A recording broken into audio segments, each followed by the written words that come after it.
Vos 30 propositions de loi citoyennes, vous les avez en main, vous le savez, Benoît Hamon les a lues, a regardé, nous allons y revenir tout au long de la matinée. Il y en a une qui revient régulièrement avec vous, vous allez nous en parler, Victor Joannin. Il s'agit de quoi? De l'introduction d'une dose de proportionnelle lors des élections législatives. C'est demandé par nos auditeurs, nos auditrices, 140 000 votes, je le rappelle, Victor. Oui, de la proportionnelle dans les législatives, parce qu'aujourd'hui, avec le scrutin majoritaire et le jeu des alliances, le Rassemblement national est souvent bloqué, même s'il récolte beaucoup de voix sur toute la France. Alors ce n'est pas le seul parti dans ce cas, mais c'est l'exemple le plus frappant. Aux dernières législatives, le parti de Marine Le Pen a récolté 2 fois moins de votes que La République En Marche, mais il a obtenu 40 fois moins de sièges à l'Assemblée, avec une dose de proportionnelle. Plusieurs dizaines de sièges seraient réservés aux partis en fonction de leur score national, ce qui permettrait à l'Assemblée de mieux coller à la réalité électorale, mais ce qui créerait aussi de l'instabilité politique, car ça donnerait plus de pouvoir aux petits partis.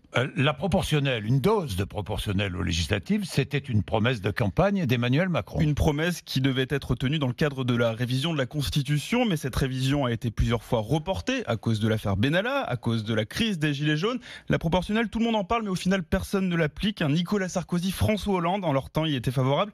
Et notre invité, Benoît Hamon, je crois aussi. Aussi, Benoît Hamon? Oui, absolument, absolument. Mais on ne peut pas dissocier la question de la dose de proportionnelle, c'est-à-dire la manière dont on élit les parlementaires, des pouvoirs du Parlement. Parce que si c'est pour continuer à avoir un Parlement godillot qui n'a aucun pouvoir, objectivement, on aura peut-être un Parlement plus représentatif des Français, mais qui servira pas à grand-chose. Alors c'est toutes les institutions de la Ve République qu'il faut revoir.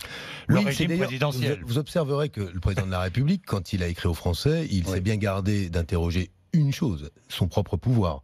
Qu'il pose la question de toutes les institutions, du fonctionnement de la démocratie, sauf un point: son propre pouvoir. Or, ce qu'a révélé depuis 18 mois le quinquennat d'Emmanuel Macron, c'est une impunité autour de lui, une forme d'arrogance, d'exercice du pouvoir déconnecté du peuple, qui nous interroge sur le fonctionnement des institutions.